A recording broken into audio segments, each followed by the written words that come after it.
Cela fait des dizaines d'années que vous ne l'avez pas revu, Sabrina Philippe, et pourtant votre premier amour est toujours présent dans un coin de votre tête. Parfois, vous partez même à sa recherche sur le net, mais est-ce vraiment une bonne idée de vouloir retrouver son amour d'enfance après tout ce temps? Alors, d'abord, un premier amour, c'est toujours différent des autres? Oui, il est très différent ce premier amour, déjà parce qu'il a déjà été idéalisé. Vous avez vécu certainement des expériences amoureuses depuis qui n'ont pas toujours été heureuses. Non, jamais.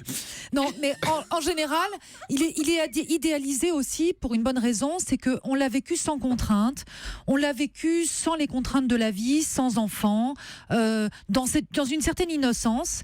Et puis aussi, c'est un amour qu'on a choisi sans condition, cet amour-là. C'est-à-dire qu'il n'y avait pas de condition de vie particulière, de désir de fonder une famille, alors on va choisir tel ou tel partenaire parce qu'on est dans ce désir-là.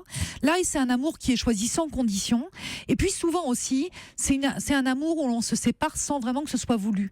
Souvent, c'est la vie qui va vous séparer pour un déménagement ou parce que voilà, parce que vous êtes vous appelez éloigné. quoi le premier amour? C'est quand on est gamin à 7-8 ans ou c'est le premier amour sérieux? Non, c'est le premier amour sérieux. Donc en général, c'est adolescence, fin d'adolescence, début de la vie adulte. D'accord, c'est pas le premier amour, CM1, CM2, tout ça. Non. Et c'est pas forcément la première fois. Et c'est pas forcément la première fois, c'est vrai aussi, tout à fait, c'est vrai. Surtout pour les mecs, oui. C'est le premier. Sur une première fois pour les mecs aussi, c'est aussi important pour les filles. C'est le premier qui a compté, c'est le premier qui a duré, c'est le premier dans lequel on a pu se projeter un petit peu, finalement déjà en tant que petit adulte que l'on était, tout en étant encore enfant. Mais quel intérêt de vouloir retrouver son premier amour? Alors déjà, c'est une démarche qui est souvent beaucoup plus féminine que masculine. Et souvent aussi, ça participe d'un fantasme qui est qu'on a un amour, un grand amour qu'on va trouver et qu'on va avoir toute la vie.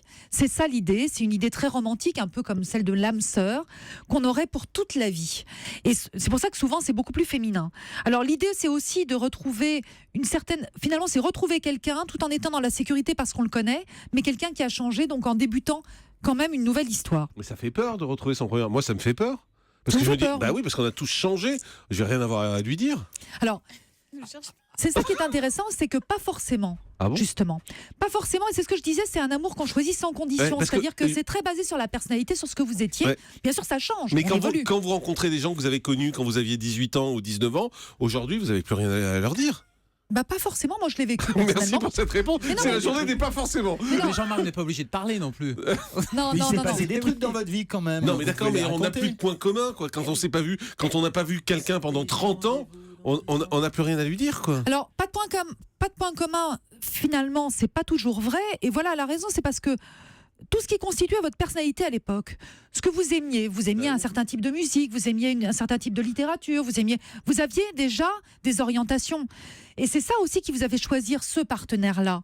Et quelque part, quand vous le retrouvez, vous retrouvez ça aussi. Vous retrouvez cette personne que vous étiez jeune avec finalement l'essence même de votre personnalité.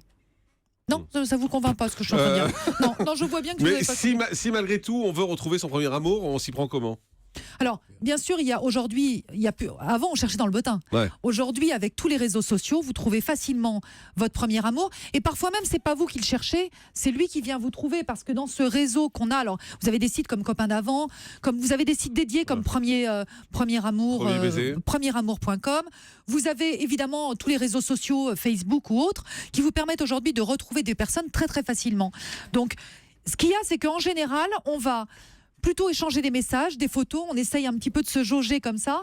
Et souvent, on va rester dans le virtuel parce qu'on a peur d'aller souvent au premier rendez-vous.